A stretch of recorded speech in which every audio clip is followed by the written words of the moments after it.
하나님, 우리 가운데 오늘도 함께 예배할 수 있는 이 예배를 허락하시고 이곳 가운데 우리가 함께 모여서 주의 말씀 앞에 함께 집중하여 나아갈 수 있도록 하시니 감사드립니다. 이 시간이 말씀의 시간에 다시 한번 주님 우리 가운데 강력하게 일하여 주시고 오직 하나님의 말씀이 내 안에 박힐 수 있는 그런 시간이 될 수 있도록 주여 인도하여 주옵소서. 감사드리며 예수님의 이름으로 기도드립니다. 아멘. 네. 여호수아 본문입니다. 그동안 묵상해왔던 에스겔보다는 우리에게는 조금 친숙한 본문이 찾아왔습니다. 사실 에스겔은 48장으로 구성되어 있는데 3막으로 구성되어 있습니다. 우리는 그 가운데 1막에 해당하는 이스라엘을 향한 심판의 경고나 멸망한 이유에 대한 그런 예언들을 1막에서 다뤘었고 2막으로서 다른 나라에 대한 심판 예언까지 우리가 거기까지 보고 3막에 해당하는 부분은 아직 우리가 함께 나누지 않은 채 이번에 묵상 본문이 바뀌게 되었습니다. 매일 성경이 본문이 좀 긴 것은 한 번에 하지 않고 중간에 이렇게 다른 곳으로 넘어가기도 하는데 아마 그 이유에서인 것 같습니다. 어쨌건 우리가 에스겔 2막까지 끝내고 오늘 여호수아를 함께 나누려고 합니다. 여호수아는 그래도 우리가 조금은 자신 있어 하는, 조금은 더 알고 있는 그런 내용일 거라고 생각합니다. 우리 한번 옆에 있는 분들과 이렇게 좌우나 혹은 앞뒤로 해서 한번 내가 여호수아에 대해 알고 있는 것을 서로 한 몇 사람한테 한번 뽐내는 시간을 갖드리도록 하겠습니다. 한번 여호수아에 대해서 난 이거 알고 있어, 이거 알고 있어 한번 좌우로 이렇게 바라보시면서 함께 나눠보십시오. 네. 여호수아에 대해 알고 있는 거. 네. 다은이는 민정사라고 나누면 되겠죠. 네.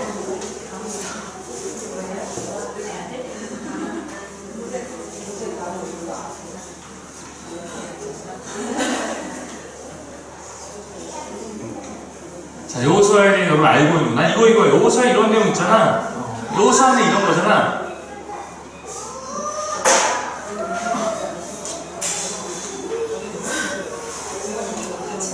자, 여러분 나눴던 것 가운데 한번 우리 여호수아에 뭐고 어떤 게 있죠? 여호수아에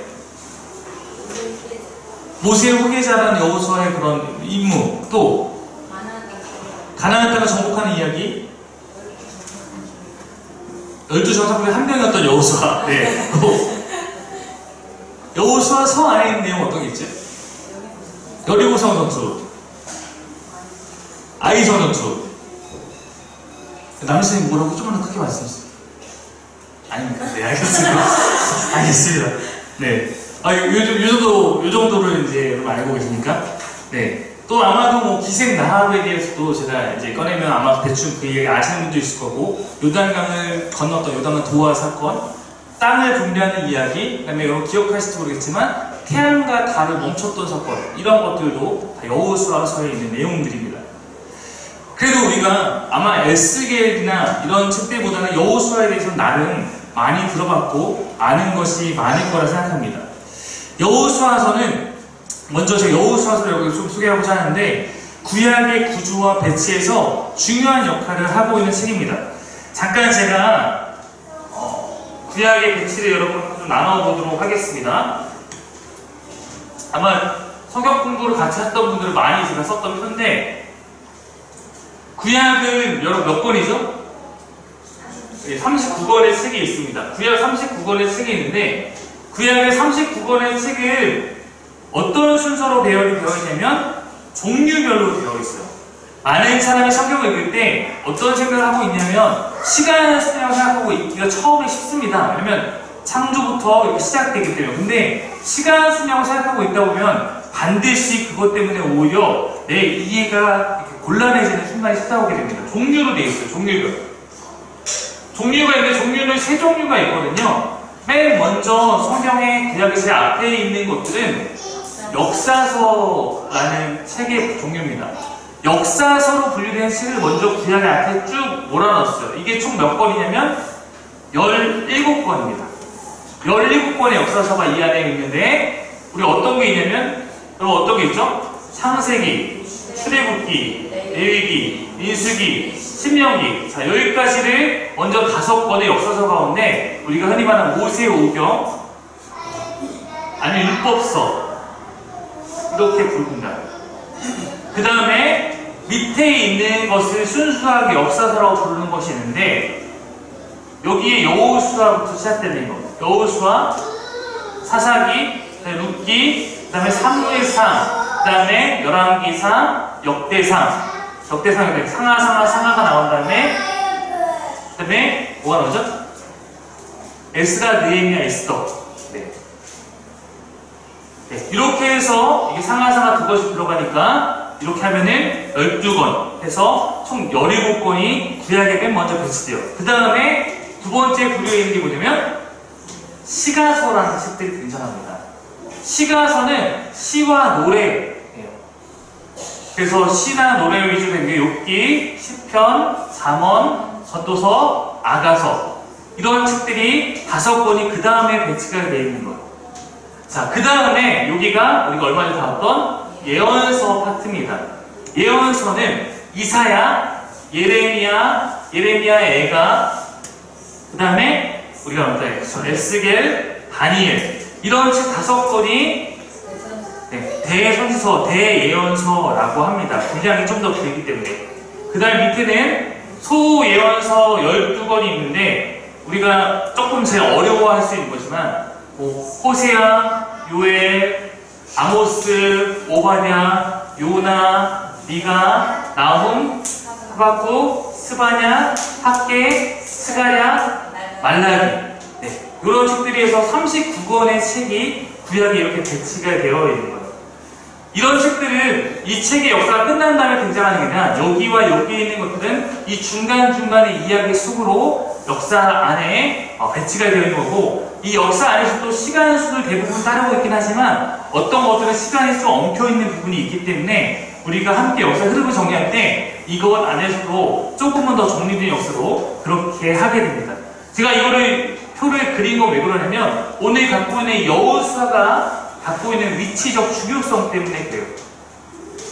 성경의 처음 5권인 이 모세오경은 기독교가 믿는 것이 무엇인가에 대해서 매우 중요하게 알려주고 있습니다. 우리의 시작이 어떠했고 우리의 신은 어떤 분이고 왜 우리가 그분의 백성이 되었는지, 그리고 그분의 법이 무엇인지 이런 것들을 쭉 알려주고 있어요. 그래서 뭐 대표적으로 창세기 같은 경우는 아브라함에게 맨 먼저 1장부터 11장까지는 모든 것이 어떻게 시작되었는지 다루고 있지만 12장부터는 이제 이스라엘이라는 하나님 나라의 백성들, 하나님의 백성을 통해서 세우고 싶은 나라의 모습이 어떤 것인지 하나님께서 약속하시고 보여주시고 그것을 처음 시작하십니다. 그것이 아브라함을 통했었죠. 그래서 아브라함을 축복하면서, 여러분 아브라함을 축복하신 내용이 뭐였어요? 내가 너로 큰 민족을 이루고 그 다음에 내가 너로 땅을 주고 네가 지금 본토시 아비셨던 내가 너에게 지시할 땅으로 가라 라고 해서 땅에 대한 약속을 맨 먼저 주시거든요. 출애굽기 뭡니까? 출애굽기는 우여곡절 끝에 그 약속한 땅을 향해서 출발하는 거예요. 그렇죠? 창세기에서 땅을 줬고 출애굽기에서 그 약속한 땅을 향해서 출발하는 겁니다. 레위기에서 뭐가 있냐면 너희가 그 약속한 땅에서 어떻게 하나님과의 거룩한 관계를 유지하며 예배하며 살아갈지에 대해서 가르쳐주고 있는 책이에요. 민수기는 그 땅은 비어있는 땅이 아니기 때문에 그 땅을 향해서 나아갈 때 우리가 어떻게 군대를 조직하고 어떻게 군대를 배치하고 편성할까, 이런 이야기를 다루고 있습니다. 맞아, 신명기는 어떻게 우리가 하나님 나라 안에서 그 땅에서 하나님의 백성답게 살아갈 수 있을 것인가 다시 한번 가르치는 내용입니다. 그러니까 모세오경은 하나님께서 가르쳐주신, 하나님 맺으신 중요한 그 약속을 받고 그것을 향해서 나아가는 이스라엘 백성의 역사를 다루고 있는 그러한 것이 이 모세오경인 거예요. 창세기에서 아브라함에게 주어졌던 이 약속을 향해서 조금씩 나아가고 있습니다. 자, 근데 여러분, 모세오경이 끝나는 곳에서 이 결론은 어떻습니까? 이것이 만약에 한편의 영화라면 그 약속을 갖고 나아갈 때 이 끝의 결론이 어떠냐면 그 약속을 성취했습니까? 성취하지 못했어요. 적어도 이 안에서는 그것을 성취할지 안 할지 모르는 채 끝나버린다는 겁니다. 왜냐면 가장 중요한 땅을 주시겠다는 약속에 그 땅에 아직 발꿈치 하나, 발가락 하나도 들어가지 못했기 때문에 그렇습니다. 모세 오경만 갖고는 이 하나님의 약속이 완성되지 않는다는 것입니다. 아브라함에게 약속하셨고 그 다음에 이삭과 야곱을 통해서 계속 그 약속이 진행되다가 모세를 통해서 이제는 성취되어 가고 있지만 모세 오경의 마지막에서 그 모세는 가나안 땅에 먼지 한번 발에 놓치지 못하고 죽습니다. 그것이 신명기의 끝이에요. 여러분, 가나안 땅이라는 것이 여기가 지중해이고 이 부분이 가나안 땅에 여기 요단강이 있어요. 방황하다가 여기까지 오는데 40년이 걸렸습니다. 다 안 보시겠네요. 요단강을 건너가면은 가나안 땅이 시작되는데 아직 그 요단강을 건너지 못한 채 신명기는 끝난다라는 것입니다. 여러분, 우리가 교회에서 요단강에 대해서 말할 때 여러분 요단강 건너가셨다 이런 게 무슨 뜻이죠? 죽으면 밖에 있는 사람들은 무지개 다리 건너갔다고 얘기하고 우리는 요단강 건너가면 마치 죽는 것이라고 표현할 때가 있습니다. 왜냐하면 요단강을 건너서 차지하게 될 이 약속의 땅, 가나안이라는 약속의 땅이 궁극적으로 우리가 나중에 성취하게 될 하나님 나라의 모델이 되기 때문에 마치 우리가 천국에 가기 전에 요단강을 건너야 하는 것처럼 이런 상징으로 함께 사용되고 있습니다. 우리도 하나님이 약속하신 그 나라를 향해서 새로운 세계를 향해서 나아가기 위해서 요단강을 건너야 하는 것처럼 표현하는 것이죠. 그렇다면 약속의 땅에 들어가는 성취, 이 먼저 있는 이 성취를 어떻게 하나님께서 가나안 땅을 우리에게 주시는지를 우리가 잘 알아야지만 우리가 나중에 어떻게 하나님 나라의 정말로 완성된 그 하나님 나라의 일부가 될 수 있는지 그 하나님을 세우시는지 우리가 잘 알 수 있을 것이고 바로 그 이야기가 여호수아를 통해서 성취되고 있다는 거예요. 그래서 모세 오경과 가나안 땅에서 세워지는 하나님 나라를 이어주는 그런 모세 오경의 완결판이자 모세 오경과 이 이후에 있는 이스라엘 나라의 중간 연결다리가 되는 것이 여호수아라는 책입니다. 그런 의미에서 여러분 여호수아를 이해하는 것은 모세 오경을 시작하셨던 하나님의 완성을 경험하는 것이고 더 나아가서 이제 하나님 나라가 어떻게 이 안에서 구축되어 가는지 이것을 알려주는 매우 중요한 책이라는 거예요. 여러분, 유명한 신학자의 폰 나드라는 사람이 그러므로 이런 얘기를 한 적이 있어요. 모세 오경에서 오경으로 분류하는 것은 옳지 않고 여호수아까지 포함해서 육경으로 분류해야 된다, 이런 주장을 하기로 했습니다. 물론 지금 우리가 그 주장을 따르고 있지는 않지만 적어도 왜 그런 주장까지 나오게 되는지는 이해할 수 있어요. 그만큼 모세 오경과 여호수아는 긴밀하다는 거예요.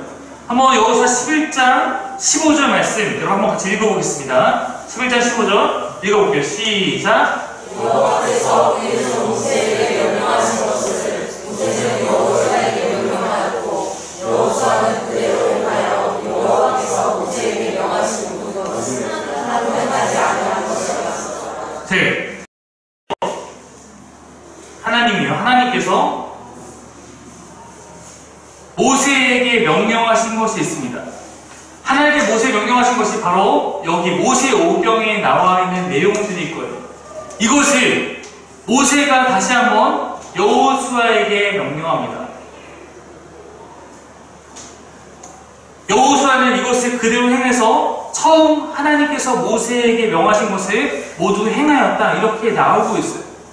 창세기에서 아브라함에게 약속한 이 땅도 여호수아를 통해서 그 땅을 밟게 된 것이고 모세에게 명령한 이 모세의 오경의 모든 것도 여호수아서에서 성취되는 것을 우리가 보게 된다는 것입니다. 그리고 제가 좋아하는 그 요한 웨슬리의 명언이 다시 한번 떠오르는 거예요. 요한 웨슬리가 뭐라고 얘기하냐면 하나님은 자신의 일꾼은 땅에 묻으시지만 자신의 일은 계속 해나가신다 말씀하셨어요. 모세는 비록 잠들었지만 여호수아라는 사람을 통해서 하나님은 하나님의 일을 계속 해나가신다는 것입니다. 여러분, 비록 그 과정에서 이스라엘은 범죄하고 출애굽의 세대는 광야에서 다 죽어버리고 수많은 역경과 수많은 시련과 불순종과 저항들이 있었지만, 그럼에도 불구하고 하나님께서 해나가신다는 일을 해나가신다는 거예요. 때로는 모세를 통해서, 때로는 여호수아를 통해서 하나님의 일을 해나가신다는 거예요. 여러분에게도 마찬가지일 수 있습니다. 여러분도 하나님께서 여러분 통해서 하고 싶은 일이 있을 수 있고, 하나님은 그 일을 해나갈 거예요. 여러분이 순종하면 그 순종으로 말미암아 그 하나님이 해나가신 일이 빨라질 수 있고, 불순종하면 때로는 느려질 수 있고, 때로는 내가 불순종을 너무 심하게 해서 내게 맡겨진 사명이 다른 사람에게 넘어갈지언정 하나님은 하나님께서 하고자 하신 일은 하시는 분입니다. 내가 막아선다고, 내가 회피한다고 하나님이 실패하지는 않는다는 거예요. 나만 실패할 뿐이죠. 우리는 이 모세오경과 여호수아의 관계를 통해서 이것을 바라볼 수 있습니다. 저도 옛날에 이런 책을 많이 봤었는데, 여러분, 성경을 숫자로 해석하는 그런 책들이 여러 개가 있어요. 혹시 보신 적 있을지 모르겠지만, 이번에 설교 준비하다가 재미있는 숫자 해석이 있어서 잠깐 소개해보려고 합니다. 여러분, 하나님이 나는 누구의 하나님이라 말씀하시죠? 아브라함의 하나님, 그 다음에 이삭의 하나님, 야곱의 하나님, 이렇게 말씀하세요. 이 세 명의 족장이 내가 이들의 하나님이고, 내가 이들을 통한 자손들의 그 이스라엘 민족의 하나님이다 말을 하고 있는데, 여러분, 아브라함이 몇 세에 죽은 줄 아십니까? 네. 이때 나이는 좀 우리가 지금 걸로 가늠하기 쉽지 않지만, 성경에 있는 말로 말하면 175세에 죽습니다. 175세. 그리고 이삭은 좀 더 평온한 사람이었죠. 이 사람 몇 세에 죽을까요? 180세에 죽습니다.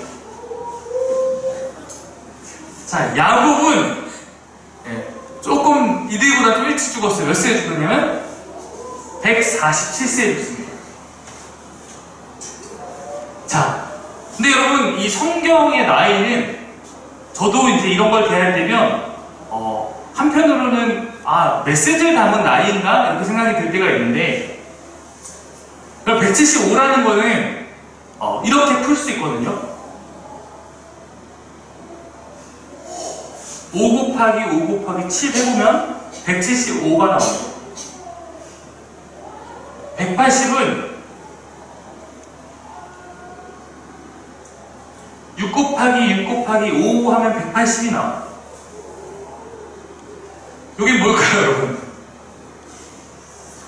7 곱하기 3입니다. 네. 3, 5, 7은 다 성경에서 다 의미가 있는 숫자들이거든요. 네. 자, 근데 이렇게 이들의 나이는 분에 대해서 숫자적으로. 여러분, 여호수아가 몇 세에 죽냐면 110세에 죽어요. 110세에 죽는데, 110세는 여러분 어떻게 풀이를 해보자면, 어떻게 풀이할 수 있냐면 5의 제곱에다가 6 곱하기 6에다가 7 곱하기 7을 한 나이가 110세가 돼요. 그래서 성경에 있는 것을 숫자로 해석을 해나가는 그런 학자들은 이것에 대해서 이렇게 해석을 하곤 합니다. 5, 6, 7에 해당하는 사람들의 모음이 여호수아이기 때문에, 즉 아브라함의 하나님, 이삭의 하나님, 야곱의 하나님, 즉 족장들에게 약속하셨던 것이 모세를 통해서 성장되다가 결국은 여호수아를 통해서 성취되고 있다, 이렇게 해석을 해요. 아까 제가 했던 얘기를 숫자로 그냥 덧붙인 겁니다. 모세오경에서 말씀하셨던 모든 내용들과 약속들이 이 안에서 그 과정을 통해 성장되고 있다가 결국 여호수아를 통해 성취된다는 것이 신학적으로 여호수아와 모세오경의 관계가 것처럼 마치 숫자로서도 이렇게 조금은 재미있게도 볼 수 있다라는 것입니다.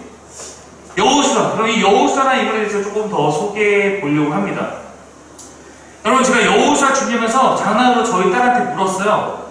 유아야, 너 여호수아 누군지 알아? 그랬더니 모른대요. 그래서 내가 이렇게 얘기했어요. 여호와 알지? 여호와 동생이 여호수아야. 제가 이렇게 하는, 아직도 지금 헷갈려하고 있어요. 여호와 여호수아가 무슨 관계인지 헷갈려하고 있는데, 그럼 당연히 농담이에요. 네, 여호와 하나님과 여호수아는 너무나 큰 갭이 있는 차이죠. 근데 여러분, 여호수아의 이름과 역할은 여러분 반드시 기억할 필요가 있고, 비록 제가 장난치고 있겠지만 여호와와 여호수아의 관계는 이따가 더 밝혀지거든요. 민수기 13장 16절 보면 이런 말씀이 있어요. 민수기 말씀 한번 같이 읽겠습니다. 시작. 이는 모세가 땅을 정탐하러 온 자들이라. 모세가 가면 여호수아가 여호수아라. 원래 여호수아에게 뭐래요? 호세아예요. 많이 들어봤죠, 여러분?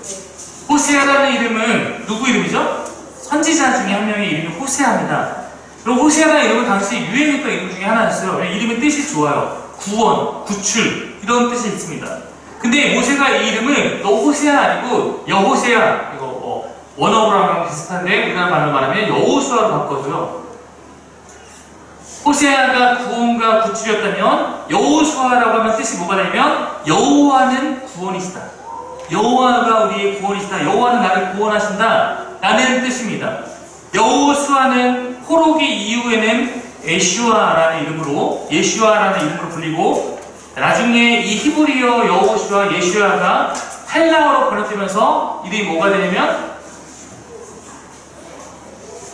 예수가 되네요. 즉 우리가 믿는 예수님의 이름은 여호수아랑 똑같은 이름이에요. 다만 히브리식으로 부르면 여호수아고 헬라식으로 부르면 예수가 되는 것입니다. 천사가 예수님의 이름을 마태복음 지어주면서 아이를 낳으면 이름을 예수라 하라 그러면서 그가 자기 백성을 그들에 대해서 구원할 자이기 때문에 이 이름을 써라 라고 말을 하고 있는 거예요. 예수라는 이름 또한 당시의 흔한 이름 중에 하나였습니다. 그러나 여호수아가 예수라는 인물의 어떻게 보면은 다시 한번 모델과 같이 구약에 등장한다는 것을 우리는 기억할 필요가 있어요. 마치 하나님 나라의 예표, 하나님 나라의 모형이 가나안이었던 것처럼 예수님의 모형이 여호수아로서 등장하고 있다는 것입니다. 그러므로 하나님 나라로 우리를 이끌어가는 분이 누구십니까? 예수님이잖아요. 예수님을 통해서 우리가 하나님 나라에 들어갈 수 있는 것처럼 가나안 땅으로 우리를 이끌어가는 사람이 여호수아로 등장하고 있는 것입니다. 모세라는 인물이 엄청나게 뛰어난 인물이지만 모세는 결코 그 사명을 할 수 없는 것입니다. 오직 하나님 나라를 이끌어가는 것은 예수님이 하셨던 것처럼 여호수아가 구약에서 그것을 해나가는 것, 이것이 또 우리가 기억해야 될 여호수아의 중요한 사명이라는 겁니다. 마지막으로 여호수아의 가장 중요한 메시지 여러분과 나누고 마치고 싶습니다. 여호수아 1장 1절 다시 한번 같이 읽겠습니다. 그럼 같이 읽게요. 시작. 여호와의 제사장 중에 여호와께서 모세의 지도자 미디안의 여호수아에게 말씀하여 주시되. 여기 보면은 여호수아는 모세의 뭐래요? 수종자라고 합니다. 수종자가 뭘까요? 네, 시중도사랑 좀 더 요즘 표현 말하면 수행비서, 좀 직급을 높여 말하면 비서실장. 네, 모세의 비서실장이었던 사람이 여호수아였어요. 그리고 제가 2002년도 제가 대학교 2학년 때입니다. 그때 2학년 1학기 가운데 구약개론이라는 수업이 있었어요. 신학교에는 수업 이름이 다 구약개론, 신약개론, 사도행전 이런 식인데 구약개론 수업 시간에 한 명씩 들어가서 구약에는 그 책을 조사해서 발표하는데 제가 맡게 된 게 여호수아였어요. 그래서 여호수아를 딱 펼쳐서 읽는데 너무 공감이 돼요. 왜냐면 제가 그때 저의 온 마음과 온 정성을 쏟고 있었던 것이 무엇이냐면 제가 대학교 때 활동했던 나무십자가 음악 선교단이라는 동아리였어요. 네, 이름부터 되게 올드하죠? 나무십자가 음악 선교단이었습니다. 근데 이 동아리가 제가 다녔던 선교대학교에서 역사가 두 번째로 길고 제법 큰 동아리, 영향력 있는 동아리였어요. 제가 그 동아리의 20기였어요. 20년 된 거였죠. 제가 봤을 때가 20기였는데 저희 기수만 해도 한 40명 정도가 그 동아리에 들어가려고 지원해서 오디션에 가서 20명 정도가 입단을 했어요. 저는 1차 오디션 때 떨어졌다가 추가 한 번씩에 붙어서 간신히 그 동아리에서 활동을 하게 됐습니다. 이제 열심히 활동을 하는 친구도 있고 좀 하다가 또 열심히 안 하는 친구도 있고 이러지만 2학년이 되면 이제 그 1학년들이 이제 2학년이 되는 과정 가운데 나중에 좀 이 동아리에서 열심히 한 리더가 될 만한 사람을 총무로 세워서 이제 그 친구를 이제 리더로서 교육을 시키게 됩니다. 그렇게 발탁된 총무들이 뭐 나중에 회장도 하고 혹은 저희 합창단이었으니까 지휘자도 하고 그런 이제 최종적인 리더 역할을 하게 되는 거고, 총무가 이제 그 동아리에서는 실질적인 넘버 3의 역할을 감당하는 거였어요. 근데 제가 1학년 때 정말 그 동아리에서 열심히 했거든요. 그러니까 제가 총무로 선출됐어요. 근데 제가 이 새내기 때, 제가 1학년 때 그 동아리를 총 이끌어가던 그 회장을 맡았던 선배님이 저희에게 너무나 강렬하신 분이었어요. 저 1학년 때는 그 선배님 너무 좋아서 저 선배님은 작은 예수야 이러면서 막 그분 뒤로 쭉 따라다니고 막 이랬던, 선배님 나이가 좀 있으셨고 그때한테 카리스마가 있는 그런 선배였습니다. 근데 그 선배 기수가 한 번에 다 나가고 제가 2학년이 됐을 때 이제 이끌어갈 만한 남자 선배들도 많지 않고 처음으로 동아리에서 여자 선배가 회장과 부회장이 되고 제가 총무가 된 거예요. 이 회장과 부회장님은 엄마 리더십으로 다 이렇게 맛있는 거 맨날 만들어주고 포용이 많은 그런 되게 좋은 분들이었어요. 근데 사정이 생겨서 회장님은 회장이 되고 나서 휴학을 해요. 부회장님은 유아교육과 4학년에서 실습을 나가버린 거예요. 그래서 합평상시 학교에 시간에는 두 분이 다 안 계시니까 제가 실질적인 리더의 역할을 그 동아리가 감당해야 되는 거였어. 고작 2학년인데. 근데 여러분 그 동아리가 그렇게 만만하지 않거든요. 저희가 합창단이다 보니까 나름 이 규율도 엄청 빡세고, 예를 들어서 뭐 지금은 그런 난리겠지만 동아리실 문을 발로 닫았다가 엎드려 뻗쳐하고 있고 이런 곳이었어요. 어떻게 신성한 동아리실 문을 발로 닫냐, 이런 곳이고, 막 음악회 같은 거 한번 하면은 그거 하기 전에 분기장 된다고 막 운동장 돌리고 막 지휘자가 책 한 번 집어던지고 나가면 다음날 아침 7시까지 뒤에 저희 그 설립자 묘지 앞에 집합, 그러면 아침 7시에 막 떨리는 마음으로 집합하고 이런 곳이었어요. 반 이상의 신학생이라서 고집도 되게 세고 머리도 엄청 커요. 말도 되게 안 듣습니다. 근데 저는 그때까지 리더라는 것을 교회에서조차 해본 적이 없는, 그냥 시키는 것 잘하는 그런 머슴 같은 존재였어요. 근데 제가 갑자기 어쨌든 그곳에서 그런 리더 역할을 감당하다 보니까 그때 제 심정이 뭐였냐면, 내가 사모했던 모세가 딱 떠나버린 여호수아, 그 심정이 딱 저였어요. 하나님께서 나를 사용하겠다고 세워주시니까 그것은 감사하고 내가 열심히 이 사명을 감당하고 싶은 마음이 있는데, 바로 직전 이끌었던 그런 멋져 보였던 리더는 그 사람은 모세와 같은 분은 이미 떠나가신 것 같고, 저는 열심히 그분 옆에서 순종만 할 줄 알았던 여호수아 같은 그런 존재인데, 내가 이 모임을 이끌어가는 게 너무나 두렵고 떨리는 겁니다. 제가 그러면서 그때 이 발표를 할 때 이 여호수아를 하면서 제가 갖고 또 이거 심정을 나눴고, 그때 교수님이 저를 칭찬해 주셨어요. 네가 지금 이 여호수아의 상황을 정확하게 이해하고 있구나 라고 하셨어요. 그러면 출애굽기 33장 11절 한번 말씀 보십시오. 한번 같이 해보겠습니다. 읽어볼게요. 시작. 사람이 자기의 친구와 이야기를 같이 여호와께서 모세와 대면하는 말씀하시며, 모세는 집으로 돌아오나 그의 아들 젊은 수종자 여호수아는 흑암을 하지 아니하니라. 여러분 여기 보면 모세를 보십시오. 하나님과 친구와 같이 대면하여 이야기합니다. 여러분 성경에 하나님과 친구와 같이 마주하고 이야기했던 사람은 거의 없습니다. 여러분 모세, 하나님이 내가 이 백성을 심판할 거라면 주님 안 됩니다. 이들을 심판할 거라면 차라리 내 이름을 생명책에서 빼십시오. 이렇게 해서 이 백성이 심판받을 것을 연기하고 이들을 구원했던 그런 리더였어요. 그럼 모세가 손을 들면 백성들이 전쟁에서 이기고, 손 내리면 지고, 모세가 온갖 기적을 일으키고 신의 산에 올라가서 하나님을 마주하면서 하나님 말씀을 받아서 가르쳤던 그런 리더가 모세였어요. 그리고 여호수아는 모세의 수종을 들고 있었기 때문에 모세가 어떤 리더인지, 하나님이 그를 통해서 어떤 일을 하셨는지 너무나 잘 아는 그런 사람이었습니다. 그런데 하나님께서 그렇게 사용하던 모세를 가나안 땅 바로와 요단강을 건너기 전에 하나님께서 모세를 멈추시면서 말씀하신 거예요. 모세야, 너는 여기까지. 모세를 가나안 땅 들어갈 간절히 바라고 지금까지 고생하면서 이끌어왔는데, 모세야 넌 여기까지.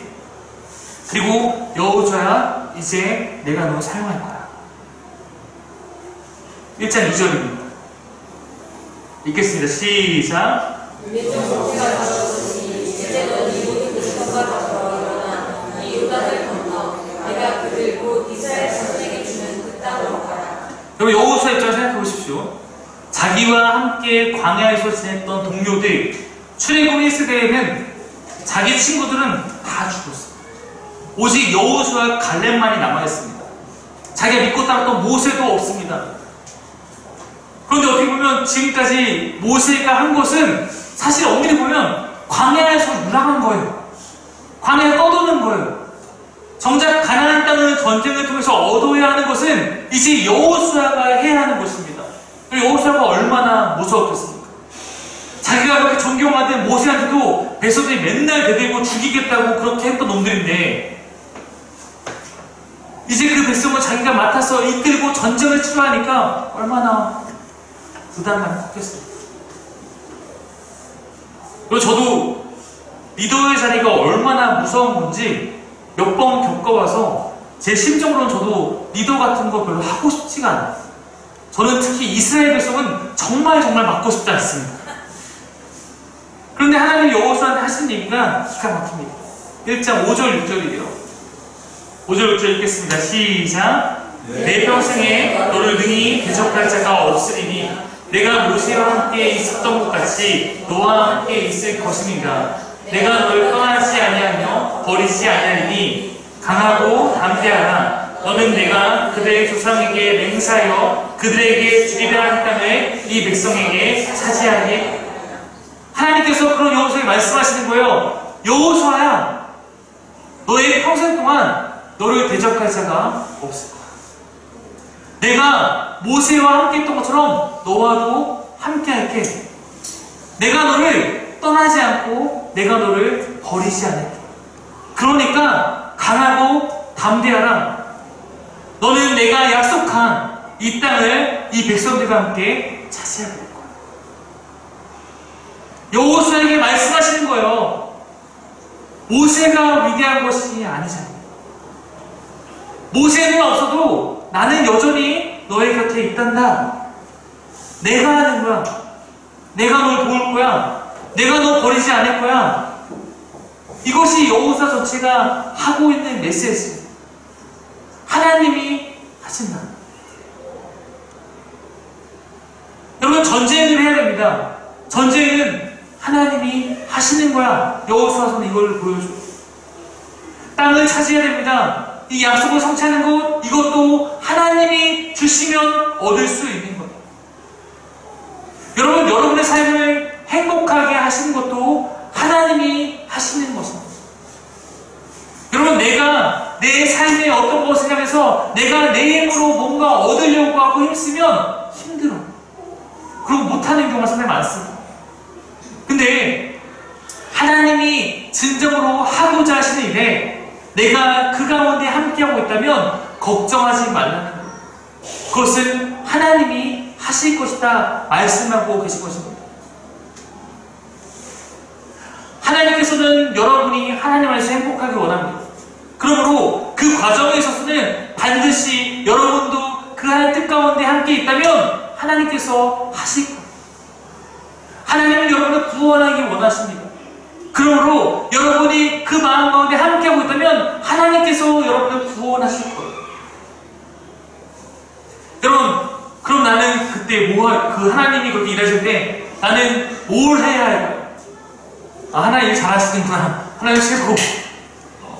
구경하고 이렇게 있어야 될까요? 아닙니다. 7절, 8절에 답이 나와 있죠. 한번 읽겠습니다. 시작. 무지 강하고 무지 담대하여 나의 종체가 내게 명령하고 일법을 다 지켜야 하고 물어나 저나 치우치 말라. 그게 하면 어디로 간주를 형통하리니 이 율법책을 내 입에서 떠나지 말게 하며 주야로 그것을 묵상하여 그 안에 기록된 대로 다 지켜 행하라. 그리하면 내 길이 평탄하게 될 것이며 내가 형통하리라. 우리가 해야 할 것이 여기에 나타나고 있어요. 여호수아야, 전쟁은 내가 할 거고 내가 하고자 하는 일은 내가 해나갈 거야. 근데 너와 너의 백성들이 내 앞에서 해야 할 것이 있단다. 우리가 할 것은 무엇이냐면 담대하게 하나님의 법을 지켜 행하는 거예요. 말씀에 대한 순종, 말씀에 대한 순종을 너희가 하면 그러면 너희가 형통할 것이다 약속하고 있는 것입니다. 말씀을 우리의 입에서 떠나게 말며 그것을 묵상하며 그것을 지켜 행하는 것, 이것이 이곳에 모여있는 우리가 여호수아 때의 백성들과 같이 우리가 해야 할 것입니다. 여러분, 구원은 내가 이루는 것이 아니죠. 구원은 하나님께 달려있고 하나님이 하십니다. 그러면 하나님이 하시니까 다 구원받습니까?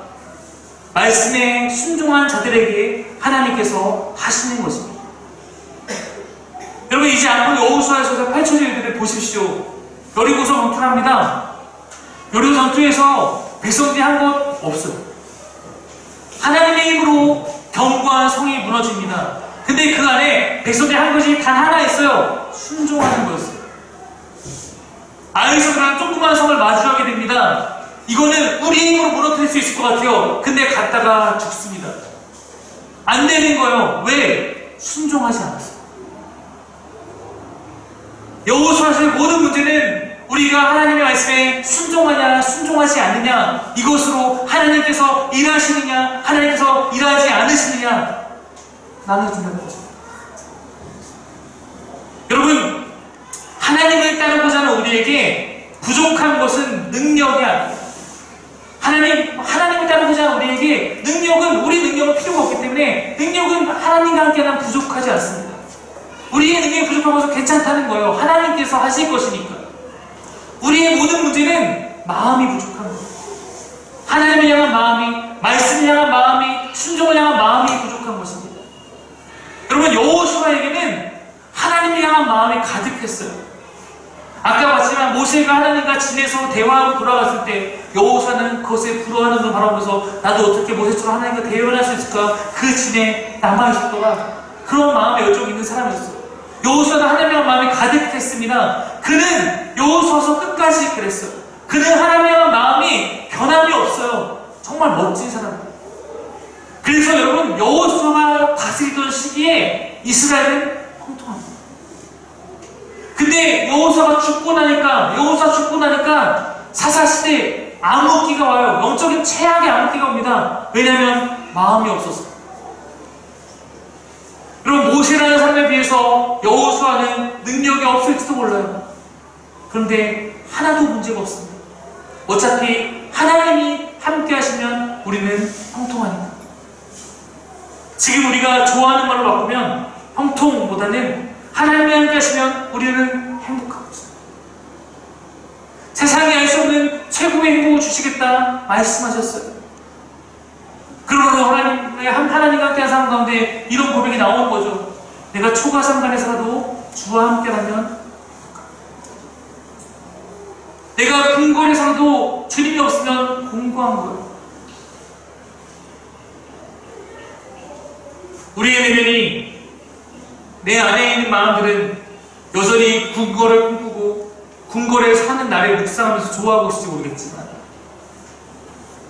여호수아서를 함께 묵상해 나가면서 우리의 마음이 하나님께 더욱 향하고 말씀에 순종하는 것이 얼마나 멋지고 가치 있는 결단인지 함께 배워갈 수 있기를 소망합니다.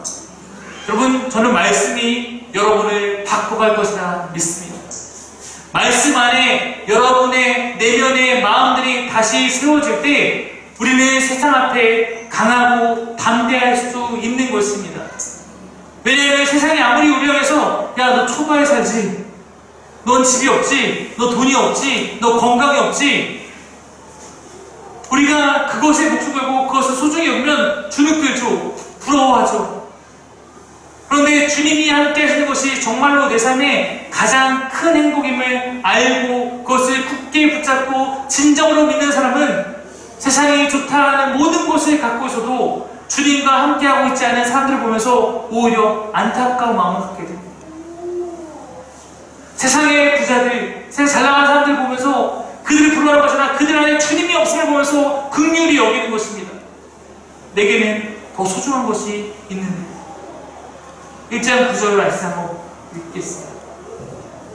읽겠습니다. 시작. 내가 내게 이런 것이 아니냐. 너하고 담대하라. 주와 살며 고다시 하라. 내가 어디로 가든지 내 하나님 여호와가 너와 어디 하리라 하셨습니다. 사랑하는 상매교회 성도 여러분, 여러분 세상 가운데 강하고 담대하기를 원합니다. 그리고 강하고 담대하십시오. 사랑하는 여러분, 진짜를 가진 사람은 다른 것을 가진 사람 보면서 부러워하지 않습니다. 진짜를 가진 사람은 다른 것 가진 사람 보면서 쫄지 않습니다. 내가 세상을 어떤 눈으로 바라보는지 그것을 보면 내 믿음의 척도가 분간이 됩니다. 그리고 한 주간 세상 가운데 다시 흩어져서 살아갈 때 우리는 가장 최고인 우리 주님이 나와 함께하기 때문에 세상 가운데 가장 자신만만한 삶을 만끽하며 그것을 자랑하는 여러분의 삶이 되기를 간절히 바랍니다. 우리는 여호와와 함께하는 자들입니다. 그러므로 강하고 담대하십시오. 어디로 가든지 주님이 함께하시며 그분이 여러분의 삶 가운데 일하실 것을 믿습니다. 그리고 그것을 믿고 나아가기를 소망합니다. 우리 시간 같이 한번 기도하면서 찬양하고 또 기도하면서 이것을 우리 입술로 우리 마음으로 새기고 고백하는 시간 갖도록 그렇게 하겠습니다.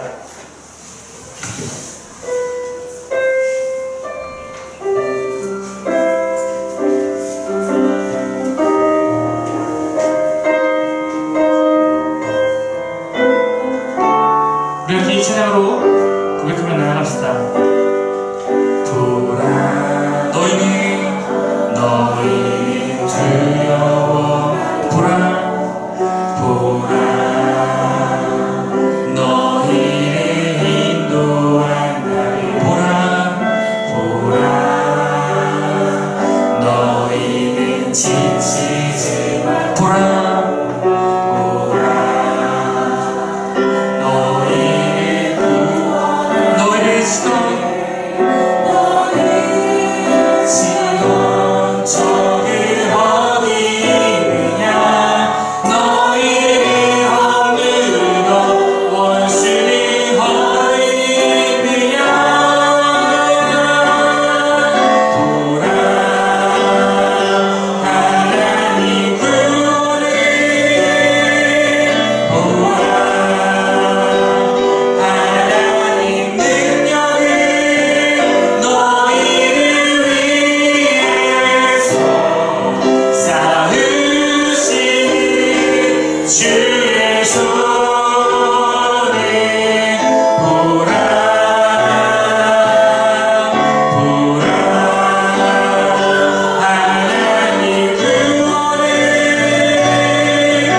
보라 하나님 능력을 너희를 위해서 쌓으신 주의 손을 보라. 여러분, 어쩌면 매주 안에도 수많은 예배마다 우리 가운데 말씀이 주어지고 있습니다. 말씀이 우리에게 분명히 말하고 있어요. 내가 하는 거야. 내가 나와 함께 할 거야. 여러분, 이 말씀을 붙들고 의지하며 살아가는지 아니면 그냥 말씀일 뿐이야. 나는 세상 가운데 말씀이 나에게 이롭게 하는 거 없으니까 난 내 뜻대로 살래. 여러분의 선택이에요. 여러분, 말씀을 여러분의 마음에 새기고 그것을 내가 붙들고 살아갈지 아니면 말씀을 그냥 여러분 제한하고 가두고 여러분 방법대로 살아갈지 그것이 여러분 선택일 뿐입니다. 근데 여러분이 믿음의 눈을 열어 말씀이 말하는 바가 내 안에 실현된 것을 믿고 살아계신 하나님이 그때나 지금이나 동일하게 내 안에 역사할 것을 믿고 의지하는 자에게 말씀이 내 안에 내 삶에 열매 맺게 될 것입니다. 여러분, 그냥 말씀 앞에 아무런 반응 없이 그냥 그렇게 있지 않았으면 좋겠어요.